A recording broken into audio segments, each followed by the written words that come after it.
ನಮಸ್ಕಾರ ಸ್ನೇಹಿತರೆ, ಎಲ್ಲರಿಗೂ ಕೂಡ ನವರಾತ್ರಿ ಹಬ್ಬದ ಆರ್ಥಿಕ ಶುಭಾಶಯಗಳು.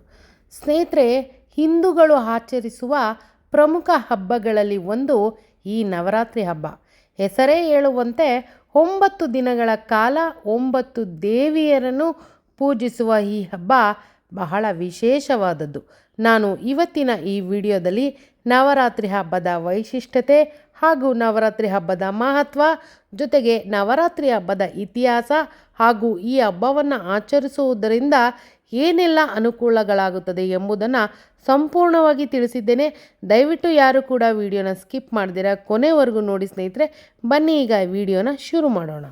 ನವರಾತ್ರಿ ಹಬ್ಬ ಭಾರತದಾದ್ಯಂತ ಬಹಳ ಭಕ್ತಿ ಭಾವ ಸಡಗರದಿಂದ ಆಚರಿಸುವಂತಹ ಹಬ್ಬ. ಅಶ್ವಯುಜ ಮಾಸದ ಶುಕ್ಲ ಪಕ್ಷ ಪಾಂಡ್ಯದ ದಿನದಿಂದ ನವರಾತ್ರಿ ಆರಂಭವಾಗುತ್ತದೆ. ನವರಾತ್ರಿಯ 10ನೆಯ ದಿನವನ್ನು ವಿಜಯದಶಮಿ ಎಂದು ಆಚರಿಸಲಾಗುತ್ತದೆ. ಈ ವರ್ಷ ನವರಾತ್ರಿ ಆರಂಭ ಅಶ್ವಯುಜ ಮಾಸದ ಶುಕ್ಲ ಪಕ್ಷದ ಪಾಂಡ್ಯ ತಿಥಿಯ ಅಕ್ಟೋಬರ್ 3 ಗುರುವಾರದಿಂದ ಮಧ್ಯಾಹ್ನ 12:30ರಿಂದ ಹಿಡಿದು ಆರಂಭವಾಗಿ ಅಕ್ಟೋಬರ್ 4 ಶುಕ್ರವಾರ ಮಧ್ಯಾಹ್ನ 2:58ಕ್ಕೆ ಮುಕ್ತಾಯವಾಗುತ್ತದೆ. ಹಾಗೂ ಈ ಹಬ್ಬದಲ್ಲಿ 9 ದಿನಗಳ ಕಾಲ ದುರ್ಗಾ ಮಾತೆಯನ್ನು ವಿವಿಧ ರೂಪಗಳಲ್ಲಿ ಪೂಜಿಸಲಾಗುತ್ತದೆ. ಈ ಸಮಯದಲ್ಲಿ ಉಪವಾಸ ವ್ರತಾಚರಣೆಗಳ ಮೂಲಕ ದೇವಿಯನ್ನು ಒಲಿಸಿಕೊಳ್ಳಲಾಗುತ್ತದೆ. ದೇವಿಯನ್ನು ಆರಾಧಿಸುವುದರಿಂದ ನಮ್ಮೆಲ್ಲರ ಕಷ್ಟಗಳು ಕಾರ್ಪಣ್ಯಗಳು ಕಳೆದು ಜೀವನದಲ್ಲಿ ಸುಖ ಶಾಂತಿ ಸಮೃದ್ಧಿ ತುಂಬಿರುತ್ತದೆ ಎಂದು ಹೇಳಲಾಗುತ್ತದೆ. ಇನ್ನು ನವರಾತ್ರಿ ಹಬ್ಬದ ಮಹತ್ವವನ್ನು ತಿಳಿಯೋದಾದರೆ, ಹಿಂದೂ ಧರ್ಮದಲ್ಲಿ ನವರಾತ್ರಿ ಆಚರಣೆಗೆ ಬಹಳ ಮಹತ್ವವಿದೆ. ಈ 9 ದಿನ 9 ಬಣ್ಣದ ಬಟ್ಟೆಯನ್ನು ಧರಿಸುವುದರ ಮೂಲಕ 9 ದೇವಿಯರನ್ನು ಪೂಜಿಸಲಾಗುತ್ತದೆ. ದುರ್ಗಾ ಮಾತೆಯು 9 ದಿನಗಳ ಕಾಲ ಮಹಿಷಾಸುರನೊಂದಿಗೆ ಹೋರಾಡಿ 10ನೇ ದಿನ ಅಂದರೆ ವಿಜಯದಶಮಿಯ ದಿನ ದುಷ್ಟ ಮಹಿಷಾಸುರನನ್ನು ಸಂಹಾರ ಮಾಡಿದಳು ಎಂಬ ಪ್ರತೀತಿ ಇದೆ.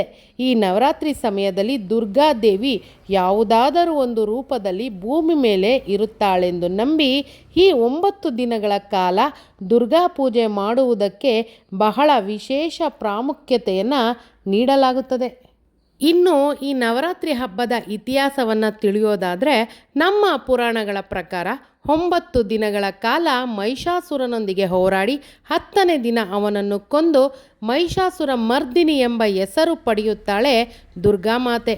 ಹಾಗಾಗಿ ಈ 9 ದಿನ ನವರಾತ್ರಿ ಎಂದು 10ನೇ ದಿನವನ್ನು ವಿಜಯದಶಮಿ ಎಂದು ಆಚರಿಸಲಾಗುತ್ತದೆ ಎಂದು ಪುರಾಣಗಳು ತಿಳಿಸುತ್ತವೆ. ಹಾಗೆ ಇನ್ನೊಂದು ದಂತಕಥೆಯ ಪ್ರಕಾರ ಶ್ರೀರಾಮನು ದುಷ್ಟನಾದ ರಾವಣನಿಂದ ಈ ಜಗತ್ತನ್ನು ರಕ್ಷಿಸುತ್ತಾನೆ. ರಾವಣನ ಸಂಹಾರ ಮಾಡುವ ಮೊದಲು ನಾರದ ಮುನಿಗಳು ಶ್ರೀರಾಮ ಬಳಿ ಬಂದು 9 ದಿನಗಳ ಕಾಲ ವ್ರತ ಮಾಡುವಂತೆ ಹೇಳಿಕೊಡುತ್ತಾರೆ.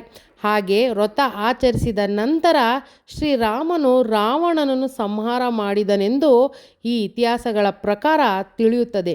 ಅಂದಿನಿಂದ ನವರಾತ್ರಿ ಆಚರಿಸಲಾಗುತ್ತದೆ ಎಂದು ಪ್ರತೀತಿ ಕೂಡ ಇದೆ. ಇನ್ನು ನವರಾತ್ರಿ 9 ದಿನಗಳ ಕಾಲ ಯಾವ ದೇವಿಯನ್ನು ಪೂಜಿಸೋದು ಅನ್ನೋದಾದರೆ, ಮೊದಲನೇ ದಿನ ಅಕ್ಟೋಬರ್ 3 ಗುರುವಾರ ತಾಯಿ ಶೈಲಪುತ್ರಿಯ ಆರಾಧನೆ, ಅಕ್ಟೋಬರ್ 4 ತಾಯಿ ಬ್ರಹ್ಮಚಾರಿಣಿ, ಅಕ್ಟೋಬರ್ 5 ಶನಿವಾರ ತಾಯಿ ಚಂದ್ರಘಟ ದೇವಿಯ ಆರಾಧನೆ, ಅಕ್ಟೋಬರ್ 6 ಭಾನುವಾರ ಕೂಷ್ಮಾಂಡ ದೇವಿಯ ಆರಾಧನೆ, ಅಕ್ಟೋಬರ್ 7 ಸೋಮವಾರ ಸ್ಕಂದ ಮಾತೆಯ ಆರಾಧನೆ, ಅಕ್ಟೋಬರ್ 8 ಮಂಗಳವಾರ ಕಾತ್ಯಾಯಿನಿ ದೇವಿಯ ಆರಾಧನೆ, ಅಕ್ಟೋಬರ್ 9 ಬುಧವಾರ ಕಾಳರಾತ್ರಿಯ ದೇವಿಯ ಆರಾಧನೆ, ಅಕ್ಟೋಬರ್ 10 ಗುರುವಾರ ಸಿದ್ಧಿದಾತ್ರಿಯ ದೇವಿಯ ಆರಾಧನೆ, ಕೊನೆಯ ದಿನ ಅಕ್ಟೋಬರ್ 11 ಶುಕ್ರವಾರ ಮಹಾಗೌರಿಯ ಆರಾಧನೆ. 9 ದಿನಗಳ ನವದುರ್ಗೆಯರನ್ನು ಪೂಜಿಸಿ 10ನೇ ದಿನ ತಾಯಿ ಚಾಮುಂಡೇಶ್ವರಿ ಮಹಿಷಾಸುರನನ್ನು ಕೊಂದು ವಿಜಯದಶಮಿಯನ್ನು ಆಚರಿಸುವಂತಹ ಸುದಿನವೇ ವಿಜಯದಶಮಿ ಸ್ನೇಹಿತರೆ. ಹೀಗೆ ನಮ್ಮ ಹಬ್ಬಗಳಲ್ಲಿ ಹಲವಾರು ರೀತಿಯ ಆಚಾರ ವಿಚಾರಗಳಿವೆ. ಈ 9 ದಿನಗಳ ಕಾಲ ನಾವು ದೇವಿಯನ್ನು ಪೂಜಿಸುವುದರಿಂದ ನಮ್ಮ ಸಕಲ ಇಷ್ಟಾರ್ಥಗಳು ನಮಗೆ ನೆರವೇರುತ್ತೆ ಹಾಗೂ ತಾಯಿಯ ಆಶೀರ್ವಾದ ಸದಾ ನಮ್ಮ ಮೇಲಿರುತ್ತೆ. ಬಹಳ ಭಕ್ತಿಪೂರ್ವಕವಾಗಿ ದೇವಿಯನ್ನು ನೆನೆದು ಈ ವರ್ಷ ತಾಯಿ ಚಾಮುಂಡೇಶ್ವರಿಯ ಕೃಪೆಗೆ ನಾವೆಲ್ಲರೂ ಕೂಡ ಪಾತ್ರರಾಗೋಣ ಅಂತ ಹೇಳ್ತಾ ಮತ್ತೊಮ್ಮೆ ಎಲ್ಲರಿಗೂ ಕೂಡ ನವರಾತ್ರಿ ಹಬ್ಬದ ಶುಭಾಶಯಗಳು. ಈ ಒಂದು ಮಾಹಿತಿ ಇಷ್ಟ ಆಗಿದೆ ದಯವಿಟ್ಟು ಲೈಕ್ ಮಾಡಿ, ಶೇರ್ ಮಾಡಿ.